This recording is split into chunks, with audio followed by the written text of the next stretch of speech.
Welcome to Evolution Go. I'm Lisa Taylor. We're looking at the 11 sequences of Journey into Power. The opening sequence is next. Hip openers, that's how we know that sequence. And so, of course, we're opening the hips. And that can be a little uncomfortable. So we do want the sensation in the hips. We do not want the sensation in the knees. The most common pose of the opening sequence is pigeon pose. Let's have a look at that pose. A block can be a really great tool for most people as they're taking pigeon pose in this Journey into Power sequence. You want to place your knee in front of your hip on your mat. A lot of times we'll default by putting the knee way out to the side. Ideally, it's in front of the hip, not out to the side.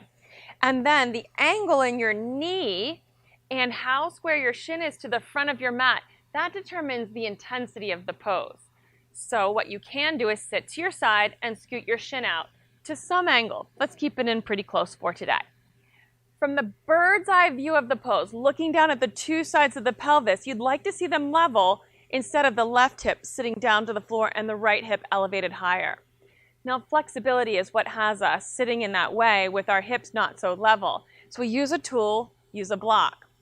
Come up onto your thigh, put the block underneath of your hip. For some of us, the block's a little too high. A rolled up hand towel could work really very nicely. And then open your shin a bit more.